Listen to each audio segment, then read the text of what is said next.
Wherever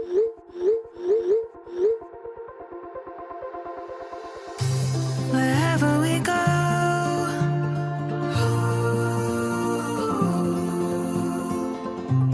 we'll always know.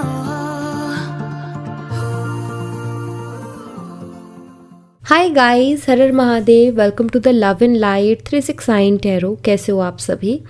उम्मीद है आप सभी बहुत अच्छे होंगे और अपनी लाइफ में आगे बढ़ रहे होंगे। सो गाइस, हम देखने वाले हैं आपके पार्टनर की late night thoughts, late night energies आपके लिए क्या है।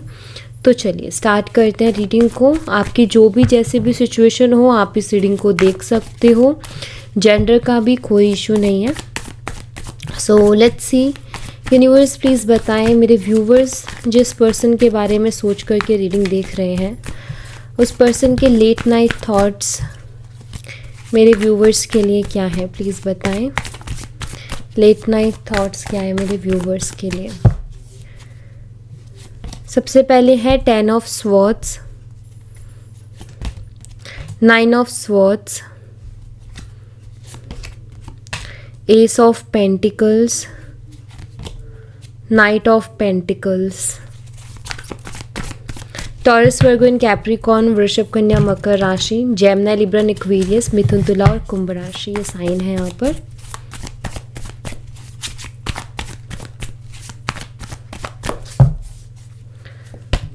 Nine of pentacles,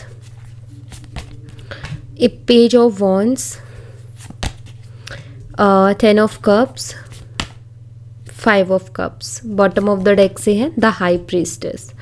cancer, Scorpio, Pisces, कर्क, मीन और वृश्चिक राशि, एरीज, लियो एंड सैजिटेरियस, मेष और धनु राशि। नंबर्स हैं 10, 9, 1, 12, 11, 5 और 2। नंबर 10 और नंबर 9, नंबर 10 नहीं, नंबर 1 और नंबर 9 मुझे यहाँ पर स्ट्रांगली दिख रहे हैं। नंबर 9 बहुत ही ज़्यादा स्ट्रांगली है। यूनिवर्स 10 ऑफ सोर्ड्स की एनर्जी को क्लैरिफाई कीजिए। 10 ऑफ सोर्ड्स की एनर्जी यहाँ पर क्यों है, प्लीज़ बताएं। यहाँ पर है 3 of wands and the emperor, 10 of swords. Okay, देखिए मुझे ना यहाँ पर ऐसा नज़र आता है कि आपके जो पार्टनर हैं, क्योंकि अभी आप दोनों हो सकता है सेपरेशन में हो, क्योंकि यहाँ पर 10 ऑफ सोर्ड्स की एनर्जी जो कि इसको कंफर्म करती है कि आप दोनों कहीं ना कहीं सेपरेटेड हो, एक तो नहीं हो। यहाँ भी क्योंकि अगेन 10 ऑफ सोर्ड्स आ गया है और उधर भी 10 ऑफ सोर्ड्स की एनर्जी है। आपके पार्टनर ना, पहली चीज़ तो उनका ईगो ब्रेक होते हुए मुझे दिख रहा है। ऐसा नज़र आता है कि बहुत ही ज़िद्दी और बहुत ही ईगोस्टिक किस्म के इंसान हैं और अपनी गलती को बहुत जल्दी से एक्सेप्ट नहीं करते हैं, कभी भी नहीं। बल्कि ये अपने एक झूठ को छुपाने के लिए 100 झूठ और बोल देंगे। अपनी एक गलती को सही साबित करने के लिए लोगों को कितना भी हर्ट कर सकते हैं। मतलब इनकी अगर कोई गलती हो गई तो ये अपनी गलती को सही साबित करने पे इनको, चाहे आपसे कुछ भी कहना आ जाए, कुछ भी बोलना आ जाए, चाहे आपको कितना ही हर्ट करना आ जाए, बट ये कर देंगे। तो वो एनर्जी दिखाई देती है। अभी आपके पार्टनर खुद इस चीज़ को सोच रहे हैं कि आज जो मैं अकेला हो गया हूँ, आज जो मैं एक अकेलेपन की ज़िंदगी को जी रहा हूँ, कि आज जो मेरे पास कोई पर्सन नहीं है मेरी लाइफ में जो मुझसे प्यार करे, और जो था वो भी चला गया या चली गई, उसके पीछे कहीं ना कहीं मेरा ईगो है। इस चीज़ को आपके पार्टनर जान रहे हैं, इस चीज़ को रियलाइज़ कर रहे हैं कि कहीं ना कहीं मेरा ही बिहेवियर कुछ ऐसा रहा है जिसके कारण मुझे छोड़ कर के लोग गए हैं, जिसके कारण आज मैं अकेला हूँ। तो उनका ईगो मुझे टूटता हुआ दिख रहा है, उनका ईगो मुझे बिखरता हुआ दिख रहा है कि कहीं ना कहीं ईगोस्टिक पर्सन वो इतना सोच रहा है कि मेरे कारण हुआ है। ये बहुत बड़ी बात है, क्योंकि ईगोस्टिक लोग जो है वो नहीं सोचते हैं, वो कभी अपनी गलती एक्सेप्ट नहीं करते हैं। बट ये राइट नाउ कहीं ना कहीं अपनी गलती को एक्सेप्ट कर रहे हैं।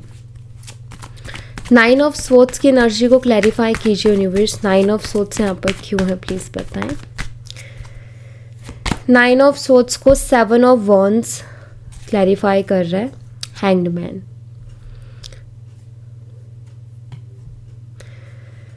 देखिए राइट नाउ आपके पार्टनर बहुत ज़्यादा हेल्पलेस एंड बहुत ज़्यादा फ्रस्ट्रेटेड फील कर रहे हैं। उनकी रातों की नींदें उड़ी हुई हैं, ठीक है। हो सकता है रिसेंटली आपने उनको ब्लॉक कर दिया हो, या हो सकता है इस बार आगे से आपने उनको ब्लॉक कर दिया। तो ये पर्सन जो है अभी मुझे दिखाई दे रहा है कि काफ़ी इस चीज़ से हर्ट हुआ है इनको, और ये काफ़ी फ्रस्ट्रेटेड है कि आपने इनको कैसे ब्लॉक कर दिया। यू नो आई थिंक इनका ना यहाँ पर एक ओवर कॉन्फिडेंस ब्रेक हुआ है, या इनका ईगो आपने खुद ने ही तोड़ा है, क्योंकि इस पर्सन को ऐसा लगता था कि आप तो कभी ब्लॉक कर ही नहीं सकते हो, बट आपने ब्लॉक कर दिया उनको। तो ये चीज़ उनके ईगो को भी हर्ट की है। और सिंपल सी चीज़ है यहाँ पर कि ऑफ कोर्स इस ब्लॉक करने के कारण आपके पार्टनर को बहुत सारी अपनी गलतियाँ भी दिखी हैं। और अगर ऐसा नहीं है कि अगर आपने इनको ब्लॉक नहीं किया है, तो भी मुझे यहाँ पर दिखाई देता है 9 ऑफ सोर्ड्स के साथ कि ये पर्सन परेशान बहुत है और बहुत ज़्यादा ओवरथिंक कर रहे हैं। और मुझे नहीं लगता कि ये बहुत इजी से रात में सो पाते होंगे। इनको नींद आने में दिक्कत होती होगी, बार बार आँख खुलती होंगी, तो ऐसा दिखाई देता है। बिकॉज एक हैवी सी एनर्जी दिख रही है, जहाँ ये अपने इमोशंस को, अपने माइंड को कंट्रोल में नहीं कर पा रहे हैं, जिसके कारण जो है ये बहुत ज़्यादा सफ़र कर रहे हैं अपनी लाइफ में, इमोशनली, मेंटली, और रूटीन कहीं ना कहीं ख़राब हो रखा है और बहुत ज़्यादा हेल्पलेस फील कर रहे हैं।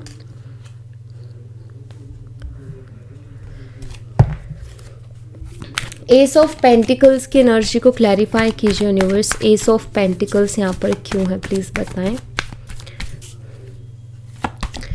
यहाँ पर है 5 of swords and 7 of pentacles. देखिए पास्ट में ना इन्होंने बहुत सी गलतियाँ की है, मुझे दिख रहा है यहाँ पर कि, और वो आप मुझसे ज़्यादा बेटर उस चीज़ को जानते हो, बेहतर उस चीज़ को समझते हो कि पास्ट में इस पर्सन ने क्या चीज़ें की हैं। बट मुझे ऐसा लग रहा है कि पास्ट में इन्होंने बहुत सी गलतियाँ की हैं, ऐसा नज़र आता है इस रिलेशनशिप को लेकर के। जैसे कि बहुत ज़्यादा झूठ बोले या फिर बहुत ज़्यादा लड़ाई झगड़े करें जिसकी कोई ज़रूरत नहीं थी, बहुत कुछ बुरा भला आपको बोला जिसकी भी कोई ज़्यादा ज़रूरत नहीं थी, बट कहीं ना कहीं इस पर्सन ने की। अभी मुझे लग रहा है ये पास्ट से सीख रहे हैं, ठीक है। मुझे ऐसा नज़र आ रहा है कि ये अभी एक स्टेबिलिटी चाहते हैं। इनका ऐसा है कि अभी मुझे नहीं रहना है, अभी मुझे जो है चीज़ों को बदलना है मेरे लिए, बिकॉज मुझे अब उस पास्ट में नहीं जीना, अभी मुझे उस पास्ट से आगे बढ़ना है, निकलना है बाहर और अपनी पास्ट की गलतियों को सुधारना है। तो ये बहुत ओवरथिंक कर रहे हैं अपनी पास्ट की गलतियों को लेकर के, रियलाइज़ भी कर रहे हैं, सेल्फ रियलाइजेशन है, और खुद के ऊपर वर्क करने के बारे में भी सोच रहे हैं, डिसाइड कर रहे हैं, अपने माइंड को अपने कंट्रोल कर रहे हैं, अपने माइंड को ट्रेंड कर रहे हैं कि मैं जो है अभी अपने अंदर बदलाव लाऊं, अपने अंदर सुधार लाऊं। ऐसा क्यों कर रहे हैं? ऐसा इसलिए कर रहे हैं क्योंकि इनको पता है कि अगर ये आपके साथ इस रिश्ते में स्टेबिलिटी चाहते हैं तो इनको ऐसा करना पड़ेगा, अदरवाइज ऐसे तो आप उनको एक्सेप्ट नहीं करने वाले हो। तो इनको ये चीज़ समझ में आ रही है, तो ये अपने अंदर बदलाव लाने की कोशिश कर रहे हैं, ये अपने अंदर बदलाव लाने के बारे में सोच रहे हैं कि मैं अपने अंदर बदलाव लाऊं ताकि मैं अपनी लाइफ में रिश्तों को स्टेबल कर पाऊँ या रिश्तों में स्टेबिलिटी लेकर के आ पाऊँ। चाहे वो आपके साथ रिश्ता है, चाहे इनके दोस्तों के साथ है, चाहे वो इनके फैमिली मेम्बर्स, सिबलिंग्स या पेरेंट्स के साथ है। तो कहीं ना कहीं इन्होंने रिश्ते तो ख़राब करे हैं, दोस्तों को इन्होंने ख़राब किया है, फैमिली मेम्बर्स के साथ इन्होंने रिश्ता ख़राब किया है, आपके साथ रिश्ता ख़राब किया है। तो कहीं ना कहीं अपने बिहेवियर के कारण इन्होंने बहुत कुछ खोया है पास्ट में, और ये उसी चीज़ को जो है समझ रहे हैं, ठीक है, उसी चीज़ को रियलाइज़ कर रहे हैं। और ये बहुत अच्छी चीज़ है कि इंसान सेल्फ रियलाइज़ करे, अपनी गलती को माने और उसको सुधारने के लिए प्रयास करे। ये बहुत ही अच्छी चीज़ होती है जो कि मुझे दिख रहा है आपके पार्टनर की एनर्जी में। तो आई फील उनकी लाइफ में बदलाव तय है। अगर इंसान ये सोच ले कि मुझे अपने अंदर बदलाव करना है तो डेफिनेटली उसकी ज़िंदगी में भी बदलाव तय है। तो मुझे लग रहा है कि किसी तरीके का कुछ बदलाव उनकी ज़िंदगी में चल रहा है। आप समय समय कहो या फिर यूनिवर्सल पावर कहो, बट कुछ तो ऐसा है जो कि उनके डेविल माइंड को शांत करके उनको बोल रहा है कि तुम बदलो, तुम चेंज लाओ अपने अंदर, तुम ऐसे नहीं हो जैसा तुम बन रहे हो। तो ऐसा नज़र आता है। नाइट ऑफ पेंटिकल्स की एनर्जी को क्लैरिफाई कीजिए यूनिवर्स। नाइट ऑफ पेंटिकल्स यहाँ पर क्यों है? यहाँ पर है 5 of cups and 7 of pentacle. दुखी तो है, परेशान है, रिग्रेट में है, पछतावे में है, ऐसा नज़र आता है। इससे धीरे धीरे करके बाहर निकलने की कोशिश कर रहे हैं, बिकॉज नाइट ऑफ पेंटिकल है ना, तो night of pentacle fast action को नहीं बताता, स्लो एक्शन को बताता है। तो इसीलिए मैंने बोला कि ये धीरे धीरे करके निकल रहे हैं इस एनर्जी से, क्योंकि आई थिंक ये बहुत टाइम से हो सकता है इसी एनर्जी में है। ये ना तो खुद अपने अंदर बदलाव ला रहे हैं, ना कोई एक्शन ले रहे हैं, ना कोई डिसीज़न ले रहे हैं, और ये परेशान भी है। ऐसी एनर्जी में भी इनकी बहुत टाइम से चल रही है। तो अभी ये धीरे धीरे करके ना इससे बाहर निकलने की कोशिश कर रहे हैं। होते हैं ना इमोशनल ब्रेकडाउन फील होना, एक अकेलापन फील होना, कि ऐसा महसूस होना कि कोई नहीं है मेरा, मुझे समझने वाला कोई नहीं है, मुझसे बात करने वाला कोई नहीं है। तो ऐसी सिचुएशन में ये हैं, बट उससे धीरे धीरे बाहर निकलने की भी ये कोशिश कर रहे हैं, क्योंकि ये रियलाइज़ कर रहे हैं, ये समझ रहे हैं कि कहाँ मेरे से गलतियाँ हो रही हैं, और ये खुद के ऊपर काम करने की कोशिश कर रहे हैं। तो आगे आने वाले समय में आपको आपके पार्टनर के अंदर बदलाव देखने को डेफिनेटली मिलेंगे, क्योंकि यहाँ पर मुझे उनके अंदर चेंजेस आते हुए नज़र आ रहे हैं। 9 ऑफ पेंटिकल्स को क्लैरिफाई कीजिए यूनिवर्स। 9 ऑफ पेंटिकल्स यहाँ पर क्यों है, प्लीज़ बताएं। 9 ऑफ पेंटिकल्स को नाइट ऑफ सोर्ड्स क्लैरिफाई कर रहा है, एंड यहाँ पर है किंग ऑफ पेंटिकल्स। देखिए, मुझे ऐसा नज़र आता है, अगर आपके पार्टनर स्टडी करते हैं अभी, मतलब अभी वो स्टडी ही कर रहे हैं, कोई जॉब या कोई बिजनेस नहीं करते हैं, तो ऐसे में मुझे दिख रहा है कि वो जो हैं अपनी स्टडी पर फिर से फोकस लाने की कोशिश कर रहे हैं, अपनी पढ़ाई पर ध्यान देने की कोशिश कर रहे हैं। ऐसा नज़र आता है कि आई थिंक हो सकता है कि वो अपनी पढ़ाई पर पैसे भी खर्च कर रहे हैं ताकि वो और बेटर कर सके। दूसरा, अगर आपके पार्टनर कोई बिज़नेस करते हैं, तो मुझे ऐसा नज़र आता है कि वो बिज़नेस में भी फोकस करने की कोशिश कर रहे हैं। जो भी वो काम करते हैं, चाहे वो स्टडी कर रहे हैं, चाहे वो कोई बिज़नेस कर रहे हैं, या फिर कोई जॉब कर रहे हैं। अगर जॉब कर रहे हैं तो वो कहीं ना कहीं एक अच्छी जॉब को सर्च करने में लगे हुए हैं कि कोई मुझे अच्छी जॉब मिले विद अच्छी सैलरी, कि एक अच्छी सैलरी हो, उसमें प्रमोशंस हो, आगे फ्यूचर हो बेटर। तो मुझे ऐसा लग रहा है कि वो जो है कोशिश कर रहे हैं कि वो करियर वाइज अपनी लाइफ में एक सुधार लेकर के आए, चाहे वो पढ़ाई कर रहे हैं, चाहे वो बिज़नेस, चाहे वो जॉब। बट उनका ऐसा है कि अभी मुझे कुछ बेटर करना है, तो उनके अंदर से वो आवाज़ आ रही है उनको कि अभी मुझे कुछ अच्छा करना है, अभी मुझे कुछ बेटर करना है। तो वो इस तरीके से फोकस करने की कोशिश कर रहे हैं। हो सकता है उनके सामने कुछ नई अपॉर्चुनिटीज़ भी आई अपनी करियर से रिलेटेड, जैसे कोई नया आइडिया, कोई नया कोर्स करने का उनके मन में आया है, या फिर कोई बिज़नेस का न्यू आइडिया आया है, या फिर कोई अच्छी जॉब की अपॉर्चुनिटी उनके सामने है, या स्टडी के लिए कोई अच्छी अपॉर्चुनिटी आई है उनके सामने। तो ऐसा नज़र आता है कि उनको एक अपॉर्चुनिटी मिल रही है आगे बढ़ने की, तो वो उस पर फोकस करने की कोशिश कर रहे हैं, या वो अपना माइंड सेट रेडी कर रहे हैं कि मुझे अब फोकस होकर काम करना है और मुझे फोकस होकर के चलना है। तो ये भी मुझे दिखाई देता है। पेज ऑफ वॉन्ड्स को क्लैरिफाई कीजिए यूनिवर्स। पेज ऑफ वॉन्ड्स की एनर्जी यहाँ पर है 2 ऑफ कप्स, और यहाँ पर है king of cups. It's nice, very nice. देखिए, मुझे ऐसा लग रहा है आपके पार्टनर का कॉल मैसेज आ सकता है आपको इस फरवरी में, ऐसा मुझे दिख रहा है। कुछ लोगों के लिए मुझे जनवरी दिख रहा है, बट कुछ लोगों के लिए मुझे फरवरी दिख रहा है। क्योंकि यहाँ पर रिकन्सिलेशन की वाइब्स हैं, तो मुझे यहाँ पर दिख रहा है कि आपके पार्टनर आपको कॉल मैसेज कर सकते हैं। अगेन मैं एक और चीज़ यहाँ पर आपको बोलूँगी कि ये एक जर्नल रीडिंग है गाइस, तो ज़रूरी नहीं है अभी मैं रिकन्सिलेशन बोल रही हूँ सबके लिए हो, बट कहीं ना कहीं आपको पॉजिटिव ही रहना है, ठीक है, ये आपके लिए एनर्जी हो चाहे ना हो, लेकिन आपने ऐसा नहीं सोचना कि दी ने बोला जर्नल है, पता नहीं मेरे लिए है या नहीं, ऐसा थॉट क्रिएट नहीं करना। अगर आप मैनिफेस्ट कर रहे हो ना इस पर्सन को, तो आपको इस थॉट को तो क्रिएट करना ही नहीं, आपको एक ही स्ट्रांग थॉट रखना है कि रिकन्सिलेशन तय है और होके रहेगा, क्योंकि तभी आपकी मैनिफेस्टेशन पूरी होगी जब आप उस वाइब्रेशन में रहोगे। अगर आप मैनिफेस्ट कर रहे हो तो इस बात पर फोकस करो। बट मेरा एक फ़र्ज़ बनता है, क्योंकि एक जर्नल रीडिंग है, तो मैं ऐसे कैसे कह सकती हूँ कि जितने भी लोग देख रहे हैं सबके लिए रिकन्सिलेशन है फरवरी जनवरी, ऐसा मैं कहूँगी तो नहीं, ऐसा होगा भी नहीं, राइट। तो कुछ लोगों के लिए रिकन्सिलेशन है जनवरी या फरवरी। अब आप इसको ना अपने इंट्यूशन से भी देख सकते हो कि आपकी इंट्यूशन अगर कह रही है कि यस ये मेरे लिए है, तो ऑफ कोर्स ये आपके लिए है, ठीक है। तो अपने इंट्यूशन पर भी इस टाइम पर आप भरोसा करें। तो मुझे रिकन्सिलेशन दिख रहा है, कॉल मैसेज आते हुए दिख रहा है, आपके पार्टनर रीच आउट करते हुए मुझे दिख रहे हैं। ओके, 10 ऑफ कप्स को क्लैरिफाई कीजिए यूनिवर्स, 10 ऑफ कप्स की एनर्जी यहाँ पर क्यों है प्लीज बताएं। किंग ऑफ कप्स एंड यहाँ पर नाइट ऑफ पेंटिकल्स है।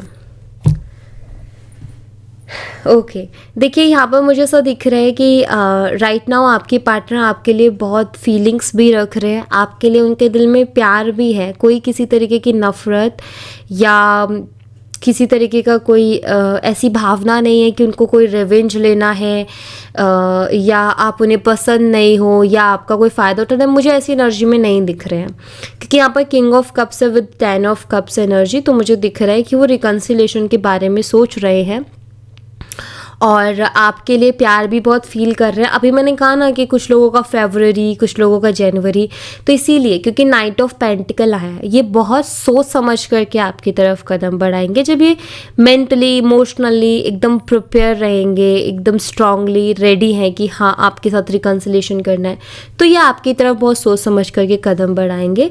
And night of pentacle slow actions को भी बताता है, तो डेफिनेटली इनके एक्शंस होंगे लेकिन थोड़े स्लो हो सकते हैं। और इसीलिए जनवरी फरवरी दिख रहा है कि फरवरी कुछ लोगों को वो बहुत लंबा समय लग सकता है, और उन लोगों को तो डेफिनेटली लगेगा जो वेट कर रहे हैं, तो उनको तो एक एक दिन भी बहुत लंबा समय लग रहा है, राइट। तो फरवरी बोलूँ और कोई वेट कर रहा है तो उनको लगेगा अच्छा अभी तो फरवरी, तो वैसी वाली एनर्जी भी होती है। बट मैं आपको बता दूं कि हर चीज़ ना परफेक्ट टाइमिंग पे होती है, हम उसमें कुछ नहीं कर सकते, इसीलिए बहुत ज़्यादा डेस्परेट नहीं होना आपने, अरे कब कब कब कब ये चीज़ नहीं करनी। अगर आप मैनिफेस्ट करना चाहते हो तो इस चीज़ को बंद कर दो कि कब होगा, बल्कि इसकी जगह अपने ऊपर काम करने लग जाओ, अपने ऊपर ध्यान देने लग जाओ, जो अच्छा लग रहा है वो करना स्टार्ट कर दो, जो अच्छा लग रहा है वो सुनना स्टार्ट कर दो, और डेस्परेट एनर्जी से बाहर आओ। कब होगा, कब आएगा मेरा पार्टनर, इस एनर्जी से बाहर निकलो, क्योंकि अगर आप बहुत ज़्यादा डेस्परेट होगे ना तो ये ब्लॉकेजेस क्रिएट करेगा, क्योंकि डेस्परेशन ये शो करती है कि आपके पास वो चीज़ नहीं है, और मैनिफेस्टेशन बोलते हैं कि आपको ये शो करना है, अपने अंदर से ये वाइब्रेशंस निकालनी है कि वो चीज़ ऑलरेडी आपके पास है। तो डेस्परेट होते हो ना तो क्या हो जाता है कि यूनिवर्स तक ये वाइब्रेशन जाती है कि इसके पास है नहीं है, तो उस चीज़ के लिए परेशान है, ये तो उस चीज़ के लिए क्रेव कर रही है या कर रहा है। तो इसलिए आपको बहुत ज़्यादा डेस्परेट नहीं होना है, आपको डिवाइन टाइमिंग पर बिलीव करना है, भरोसा रखना है कि हर चीज़ का एक टाइम होता है। अगर आपकी इंटेंशंस क्लियर है, अगर आपकी अच्छी इंटेंशंस हैं, तो डेफिनेटली आपकी मैनिफेस्टेशन पूरी होगी। 5 ऑफ कप्स को क्लैरिफाई कीजिए यूनिवर्स, 5 ऑफ कप्स की एनर्जी यहाँ पर क्यों है प्लीज़ बताएं। 5 ऑफ कप्स को 5 ऑफ पेंटिकल्स क्लैरिफाई कर रहा है एंड यहाँ पर है जस्टिस। देखिए आपके जो पार्टनर है ना अपनी लाइफ में बैलेंस को फाइंड कर रहे हैं, वो अपनी लाइफ में बैलेंस को ढूंढ रहे हैं कि कहीं तो मुझे बैलेंस दिखे अपनी लाइफ में, क्योंकि इमोशनली एंड फाइनेंशियली दोनों ही वे से वो डिस्टर्ब चल रहे हैं राइट नाउ, ठीक है। राइट नाउ ना तो उनकी इमोशनल कंडीशंस अच्छी है ना फाइनेंशियल कंडीशंस अच्छी हैं, ओके। तो वो दोनों ही चीज़ों में बैलेंस करने की कोशिश कर रहे हैं। आई थिंक धीरे धीरे करके वो अपने ऊपर काम करेंगे और अपने अंदर एक बदलाव लेकर के आएंगे। बट यहाँ पर मुझे दिख रहा है कि वो बहुत ही ज़्यादा परेशान हो रहे हैं और वो अपनी लाइफ में एक बैलेंस ढूंढने की कोशिश कर रहे हैं कि मुझे एक बैलेंस मिल जाए। आप में से कुछ लोगों के पार्टनर्स हो सकता है किसी ऐसे लीगल इशू में आप फंसे हुए हैं जहाँ पर उनके बहुत पैसे जा रहे हैं, ऊपर से वो इमोशनली भी बहुत ज़्यादा टॉर्चर हो रहे हैं। ये किसी तरीके का डिवोर्स का हो सकता है, किसी तरीके की प्रॉपर्टी का इशू हो सकता है, जिसके लीगल इशू के कारण ये पर्सन बहुत ज़्यादा परेशान हो रहे हैं क्योंकि पानी की तरह पैसे बह रहे हैं और इमोशनली भी इंसान का कहीं से भी प्रॉब्लम आए तो कहीं ना एक खालीपन, एक होपलेस एंड हेल्पलेस एनर्जी महसूस होती है। तो आई थिंक अभी उस एनर्जी से ये गुजर रहे हैं, बट वो अपनी लाइफ में बैलेंस करने की पूरी कोशिश कर रहे हैं। द हाई प्रीस्टेस एनर्जी को क्लैरिफाई कीजिए universe. The high priestess energy यहाँ पर क्यों है, प्लीज़ बताएं। यहाँ पर है एस ऑफ स्वॉर्ड्स। देखिए आपके पार्टनर आपके बारे में कितना सोचते हैं और वो आपको कितना आप पाना चाहते हैं ना, इस चीज़ को वो हाइड कर रहे हैं बिकॉज यहाँ पर एस ऑफ स्वॉर्ड्स है। ऐसा नज़र आता है कि अभी वो अपनी थॉट्स, अपने फीलिंग्स को बहुत कंट्रोल करने की कोशिश कर रहे हैं and high priest is also hide करना। तो मुझे ऐसा दिख रहा है कि वो अपनी एनर्जीज को बहुत ज़्यादा हाइड करने की कोशिश कर रहे हैं। वो हाइड क्या कर रहे हैं पता है, वो इस चीज़ को आपको नहीं बता रहे कि वो आपको चाहते हैं। आपको पाना उनके लिए किसी विक्ट्री से कम नहीं है, किसी रिवॉर्ड से कम नहीं है। तो यहाँ पर मुझे दिखाई देता है कि ये पर्सन बोले ना बोले, मतलब ये एक्सप्रेस बहुत कम करते हैं अपनी फीलिंग्स को, बट जैसे कि ये ना बताएंगे नहीं कि इनको कितना फ़र्क पड़ रहा है आपके होने ना होने से, लेकिन इनको फ़र्क पड़ता है। बताते नहीं है लेकिन इनको फ़र्क बहुत पड़ता है। तो वो चीज़ दिख रही है यहाँ पर। ओके, सो या thank you so much guys. ये थी आप लोगों के लिए एक छोटी सी रीडिंग। आई होप आपसे रेजोनेट की हो, आई होप आपको पसंद आई हो। रेजोनेट की हो तो मुझे बताना ज़रूर कमेंट बॉक्स में। पसंद आई हो तो लाइक ज़रूर करना, चैनल को सब्सक्राइब करना मत भूलना। मैं मिलती हूँ आपसे नेक्स्ट रीडिंग में, तब तक अपना ख्याल रखें। Bye bye, take care, see you again.